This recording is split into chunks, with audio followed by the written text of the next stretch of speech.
Hypothalamus artificial intelligence, HI. Digital transformation powered by real-time autonomous and intelligent algorithms. Presents the short conference, Artificial Intelligence and Computer Power.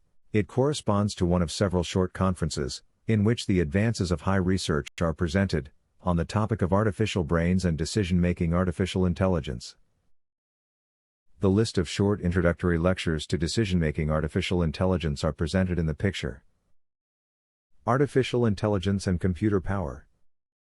When formal mathematical models of real systems are known, the inability to use them, in human everyday life, is directly related to the very low speed of mathematical calculation that humans have, which does not allow the scientist to solve in real time the mathematical problem associated with the knowledge that he has.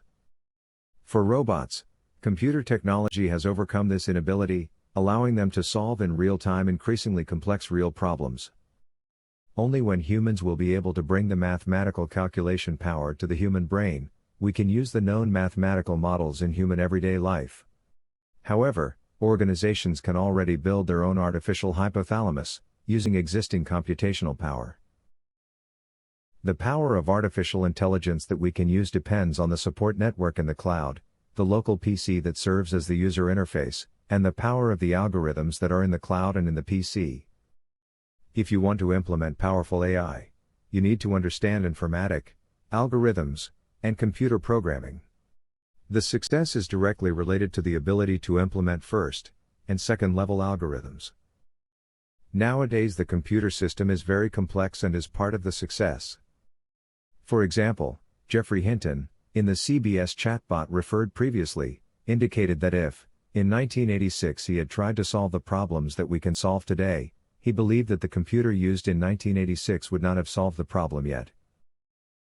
A small example of the power of computation is the case of regression models, which comes from genetics and was popularized by Sir Francis Galton in the late 19th century, with the publication of Regression Towards Mediocrity and Hereditary Stature. Today it is one of the fundamental techniques of predictive AI, parameter identification, but its concepts and limitations have not changed. They are: the number of observations must be greater than the number of parameters to be adjusted.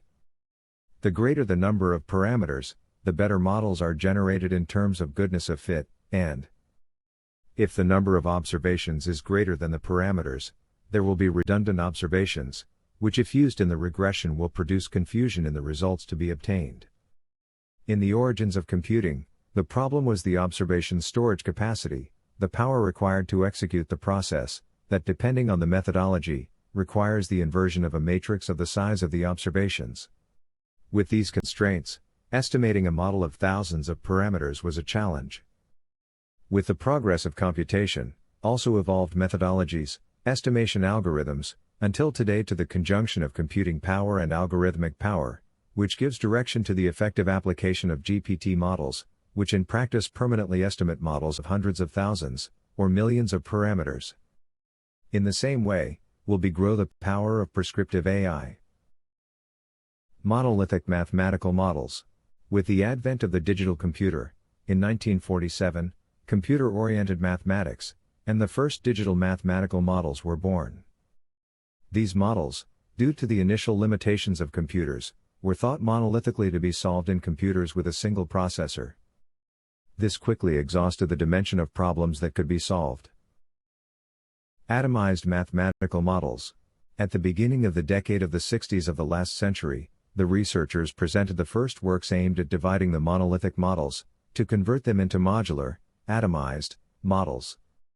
In the opinion of the speaker, this effort was made to get models more manageable, which resulted in lower memory requirement, and faster solution of mathematical problems. At that time, there was no parallel computing. To visualize the difference between the information provided by a monolithic model and an atomized model, we can think of a medical examination based on a photograph, and one based on an X-ray. Photography does not allow us to understand what is happening inside the human body, X-ray does. That is an advantage that cannot be achieved with a monolithic vision, which only provides aggregated information.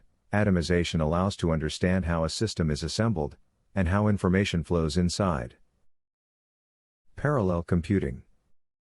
The evolution of computers, from the single-processor computer to the multiprocessor multi-core computer, opened the way to large-scale methodologies towards parallelism, since the mathematical bases were already implicit in all the works of Dantzig, Wolff, and Benders. Today, they become fundamental methodologies, since the computers that are most used are multi-CPU and multi-core. Additionally, connectivity between computers turns the limits of parallelism into an infinite number of possibilities. This gives the opportunity to the birth of artificial brains. Conference prepared and edited by Jesus Velasquez Bermudez. His resume may be found on LinkedIn. Like Herbert Simon, Hypothalamus AI believes that the computer-based mathematical modeling is the greatest invention of all times. Thank you for your attention.